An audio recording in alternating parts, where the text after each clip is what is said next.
Hello friends, welcome back. Maths by Dilip Kumar Ojha channel पे आपका स्वागत है। आज के इस वीडियो में हम बात करने वाले हैं कॉपा के प्रीवियस ईयर क्वेश्चन को लेके जो आपके MPITI TU के एग्ज़ाम में आई हुए हैं। तो चलिए स्टार्ट करते हैं आज के सेशन को अपने पहले क्वेश्चन से। पहला क्वेश्चन हमसे पूछता है the maximum storage capacity of the DVD, यानी DVD की जो अधिकतम संचयन क्षमता है वो कितनी है। तो जैसे कि ऑप्शन है 4.7, 5.7, 6.7 और 3.7। तो इसका जो राइट आंसर वो कितना है 4.7 GB क्या है, ये मैक्सिमम कैपेसिटी है किसकी, DVD की। ओके, चलते हैं हम अपने अगले क्वेश्चन की तरफ। अगला क्वेश्चन हमसे पूछता है इन SQL grant is a command. SQL में ग्रांट एक कमांड होती है, कौन सी कमांड होती है, DDL, DCL, DML या DTL। तो इसका जो राइट आंसर वो है हमारा क्या है, ऑप्शन बी यानी कि DCL। SQL में एक कमांड होती है ग्रांट, उस कमांड को हम कहते हैं DCL। ओके, चलते हैं हम अपने अगले क्वेश्चन की तरफ। अगला क्वेश्चन है हमारा which command in Linux is use to change the access permission to the file और डायरेक्टरी, यानी कि लिनक्स में किस कमांड को फाइल या निर्देशिका के उपयोग की अनुमतियों को बदलने के लिए प्रयोग किया जाता है। तो किस कमांड को करते हैं, CH पर, chmod, ls या grep। तो हम किस कमांड का यूज़ करते हैं, तो हम जो कमांड का यूज़ करते हैं वो है हमारा chmod, यानी कि ऑप्शन बी इसका राइट आंसर है। ओके, हमारा अगला क्वेश्चन है web pages resides in, web page dash में उपलब्ध होते हैं, किस में उपलब्ध होते हैं। ऑप्शन है web browser, web server, web link या वेब सिक्योरिटी। तो जो वेबसाइट के जो पेजेस होते हैं जिनको हम वेब पेजेस कहते हैं, जो हमारे स्टोर उपलब्ध रहते हैं, काम में उपलब्ध रहते हैं, तो वो उपलब्ध रहते हैं वेब ब्राउज़र में, यानी कि ऑप्शन ए इसका राइट आंसर है। ओके, चलते हैं अगले क्वेश्चन की तरफ। अगला क्वेश्चन है what measures the output quality of printer, यानी प्रिंटर की जो आउटपुट क्वालिटी का जो मापन है, मेजरमेंट करते हैं, किसमें किया जाता है।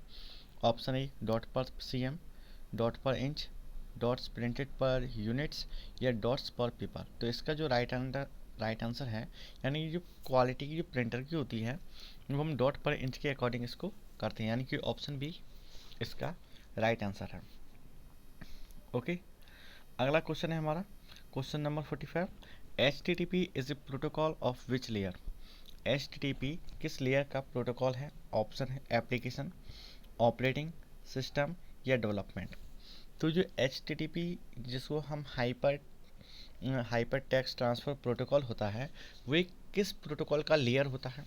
तो इसका राइट आंसर वो है एप्लीकेशन का लेयर होता है, कौन, HTTP। ओके, क्या एप्लीकेशन इसका राइट आंसर होगा।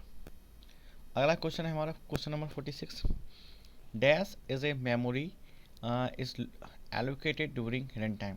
रन टाइम के दौरान डैश मेमोरी नियत की जाती है, किसमें, स्टैटिक, डायनामिक, पार्टीशन या कॉन्टिजीनियस। यानी कि memory is allocated during run time के दौरान मेमोरी नियत की जाती है, तो किस स्थिति में होती है। तो वो जो होती है वो होती है डायनामिक स्थिति, यानी कि ऑप्शन बी क्या होगा इसका करेक्ट आंसर है। ओके, अगला क्वेश्चन है हमारा is the biggest heading in HTML, यानी कि HTML में सबसे बड़ा हेडिंग है, कौन सा है, H2, H9, H6 या H1।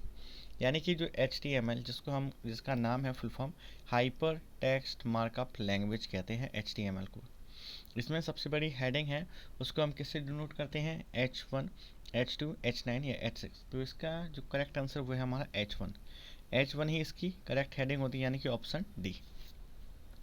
ठीक है, तो अगला क्वेश्चन है हमारा MS-DOS is a operating system. MS-DOS एक डैश ऑपरेटिंग सिस्टम है, किसका है।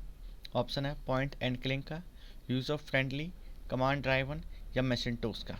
जो MS-DOS है वो एक ऑपरेटिंग सिस्टम है, किस चीज़ का है, तो इसका जो राइट आंसर वो है कमांड ड्राइवन का, यानी कि ऑप्शन सी इसका राइट आंसर है। ओके, अगला क्वेश्चन है हमारा what is meant by dedicated computer, यानी कि एक समर्पित डेडिकेटेड कंप्यूटर का क्या मतलब होता है। Option A it is used for a particular task और सेट ऑफ टास्क, यानी यह एक विशेष कार्य और कार्यों के संग्रह के लिए प्रयोग किया जाता है। Second option user and application software, यानी कि एक आवेदन एप्लीकेशन सॉफ्टवेयर का उपयोग करता है। Option C, user only one kind of software, यानी केवल एक ही प्रकार के सॉफ्टवेयर का उपयोग करता है। या many task can be done, यानी कई कार्य किए जा सकते हैं। तो इसका जो हमारा राइट आंसर वो है हमारा ऑप्शन ए, यानी कि यह एक विशेष कार्य या कार्यों का संग्रह के लिए प्रयोग किया जाता है, यानी कि ऑप्शन ए इसका करेक्ट आंसर होगा, यानी 49 का ए। ओके, अगला क्वेश्चन है हमारा, in visual basic keywords are words that, यानी विजुअल बेसिक में जो कीवर्ड्स हैं वो शब्द हैं जिनका, ऑप्शन ए, यानी have a special meaning and should not be used when naming identifier, यानी अर्थ विशिष्ट होता है एवं इनका उपयोग आइडेंटिफायर के नामकरण के समय नहीं होना चाहिए। ऑप्शन बी क्या कहता है, should be used when naming identifier, यानी उपयोग आइडेंटिफायर के नामकरण के समय होना चाहिए। Option C, are used for naming button label etcetera, यानी उपयोग बटन लेबल के नामकरण में किया जाता है। या आर यूज्ड इन ऑब्जेक्ट, यानी उपयोग ऑब्जेक्ट्स में किया जाता है। यानी विजुअल बेसिक में जो कीवर्ड्स वो शब्द हैं जिनका हम किस पर्पज से यूज़ करते हैं, जो हम इनका यूज़ करते हैं वो करते हैं। ऑप्शन ए क्या होगा, इसका राइट आंसर होगा, यानी कि अर्थ विशिष्ट होता है क्योंकि स्पेशल मीनिंग होता है उनका। इनका उपयोग आइडेंटिफायर के नामकरण के समय नहीं होना चाहिए, यानी कि should not be used in naming identifier, यानी कि ऑप्शन ए इसका करेक्ट आंसर होगा। अगला question, which of the following is a way of storing the partitioning information on a drive, यानी कि निम्न में से कौन सा ड्राइव में पार्टीशनिंग इंफॉर्मेशन को स्टोर करने का तरीका है। किसमें है, option A BBR, option B लैब्र, ऑप्शन सी एमबीआर, या ऑप्शन डी बायोस। तो किसमें है, तो इसका जो राइट आंसर वो है हमारा ऑप्शन सी, यानी कि एमबीआर इसका क्या राइट आंसर है। यानी कि एमबीआर ड्राइव में पार्टीशनिंग इंफॉर्मेशन को हम स्टोर कर सकते हैं, करने का यह तरीका है। ओके, अगला क्वेश्चन है, in Excel the contents of the active cell is displayed, यानी एक्सेल में एक्टिव सेल के विषय वस्तु डैश में डिस्प्ले होते हैं, किसमें होती हैं। Option A footer bar, option B tool bar, option C task bar, या ऑप्शन डी फॉर्मूला बार। यानी कि एक्सेल में जो content of the active display है वो किसके अंदर होता है डिस्प्ले, तो इसका जो राइट आंसर वो है हमारा ऑप्शन डी, यानी कि फॉर्मूला बार में। ओके, ऑप्शन डी क्या है इसका करेक्ट आंसर है। अगला क्वेश्चन है, which is the network that needs human being to manually route signal, यानी ऐसा कौन सा नेटवर्क है जिसे संकेतों को मैनुअल रूप से राउट करने के लिए मनुष्यों की आवश्यकता होती है। तो कौन सा नेटवर्क है, option A fibre optical network, option B T switched network, option C bus network, या ऑप्शन डी रिंग नेटवर्क। यानी कौन सा नेटवर्क है जिसे संकेतों को मैनुअल रूप से राउट करने के लिए मनुष्यों की आवश्यकता होती है, यानी कि which is the network that needs human being to manually route signal. तो कौन सा नेटवर्क है, तो इसका जो करेक्ट आंसर वो हमारा ऑप्शन बी होता है टी स्विच्ड नेटवर्क, यानी कि ऑप्शन बी इसका क्या है करेक्ट आंसर है। अगला question, the function of operating system is to, यानी ऑपरेटिंग सिस्टम के कार्य होते हैं, क्या होते हैं। Option A allocate resources, option B monitor activities, यानी क्रियाकलापों को मॉनिटर करना, option C manage disk and files, या ऑल ऑफ द अबव, यानी ये सभी। तो इसका करेक्ट आंसर क्या है, इसके करेक्ट आंसर ये सारे हैं, यानी कि ऑप्शन डी ऑपरेटिंग सिस्टम के कार्य, उनका कार्य ये भी होता है एलोकेट रिसोर्स को करना, मॉनिटर की एक्टिविटीज़ पे करना है, मैनेज डिस्क और फाइल्स को मेंटेन करना। तो ये सभी क्या है इसके करेक्ट आंसर, यानी all of the above is the right answer. अगला क्वेश्चन क्या है, an advantages of the database management approach is that the, इन डाटाबेस मैनेजमेंट अप्रोच का लाभ है क्या है। जैसे option data is integrated can be accessed by multiple programs, यानी डाटा एकीकृत होता है तथा मल्टीपल प्रोग्रामों के द्वारा एक्सेस किया जा सकता है। ऑप्शन ए। ऑप्शन बी कहता है डाटा रिडंडेंसी इंक्रीज, यानी डाटा अतिरिक्तता में बढ़ोतरी होती है। Option C data is dependent on machine, यानी डाटा मशीन पर निर्भर होता है। या option D system has hierarchical approach, system में स्वप्निक अप्रोच होती है। तो जो क्या हमें डेटाबेस जो मैनेजमेंट होती है तो इसके अप्रोच से क्या लाभ है, इसका जो हमें बेनिफिट है वो बेनिफिट होता है हमें ऑप्शन ए के, यानी डेटा एकीकृत होता है तथा मल्टीपल प्रोग्रामों के द्वारा इसको हम एक्सेस भी कर सकते हैं, यानी कि ऑप्शन ए क्या है इसका करेक्ट आंसर होगा। अगला क्वेश्चन है हमारा, which was the first producer oriented language, यानी कौन सर्वप्रथम प्रक्रिया उन्मुख भाषा है, कौन सी है? सी प्लस प्लस, फोर्ट्रॉन या HTML। जो फर्स्ट जो प्रोसीजर ओरिएंटेड लैंग्वेज है वो कौन सी है? तो इसका करेक्ट आंसर है सी, यानी कि फोर्ट्रॉन। ओके, अगला क्वेश्चन हमारा, dash key is use to set the features of a company in Tally, यानी टैली में एक कंपनी के फीचर को सेट करने में डैश की का प्रयोग करते हैं। कौन सी की का प्रयोग करते हैं? ऑप्शन F10, F11, F1 या F5। तो हम कौन सी की फीचर्स का यूज़ करते हैं कंपनी इन टैली में? तो इसका करेक्ट आंसर क्या है? वो है हमारा ऑप्शन बी, यानी कि हम करते हैं F11 का यूज़। ओके, F11 क्या है इसका करेक्ट आंसर होगा। अगला question, the process of transferring files from a computer on the internet to your computer is called, एक कंप्यूटर के इंटरनेट से अपने कंप्यूटर पर फाइलें अंतरण करने की प्रक्रिया कही जाती है। क्या कहते हैं? ऑप्शन ए फाइल ट्रांसफ़र, कॉपिंग, डाउनलोडिंग या स्ट्रीमिंग।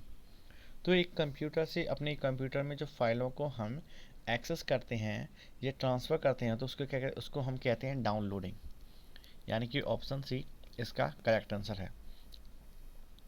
ओके, अगला question, which of the following is the most widely used web protocol, निम्न में से क्या सर्वाधिक व्यापक रूप से इस्तेमाल किए जाने वाला वेब प्रोटोकॉल है? कौन है?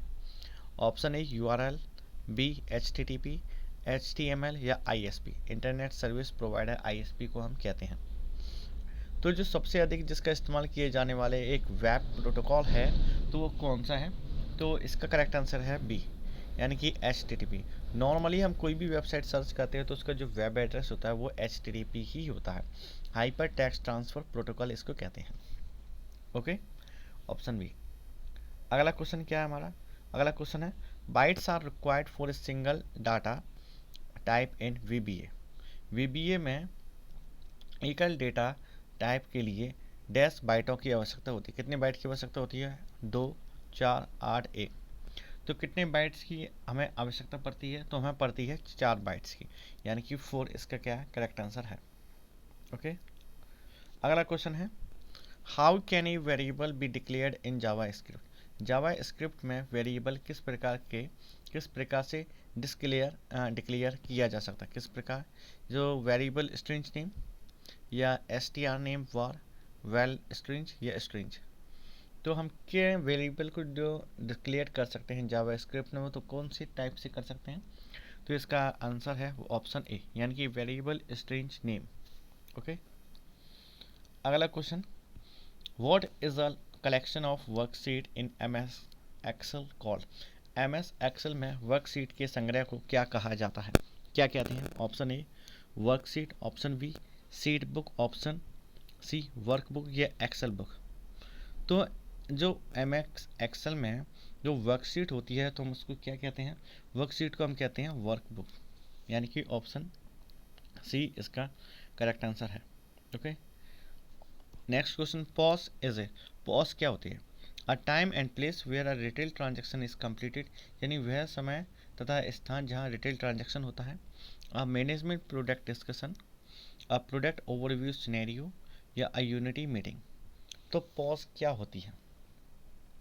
पॉज, तो पॉज का जो राइट आंसर है वो है हमारा ऑप्शन ए, यानी कि a time and place where retail transaction is completed, वह समय तथा स्थान जहां रिटेल ट्रांजैक्शन होता है। यानी हम कोई भी, जैसे मॉल हो गया और एक तरह से जो राशन डीलर हो गए, उनमें भी आजकल पॉज मशीन का यूज़ करते हैं।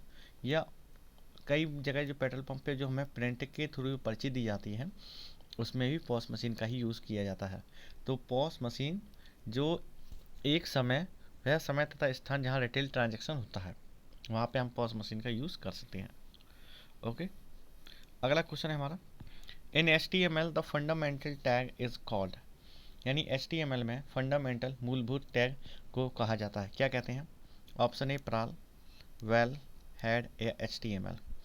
HTML का मतलब होता है हाइपर टेक्स्ट मार्कअप लैंग्वेज, जिसमें फंडामेंटल टैग को हम क्या कहते हैं? तो फंडामेंटल टैग को हम कहते हैं HTML। ओके, ऑप्शन डी इसका क्या करेक्ट आंसर है।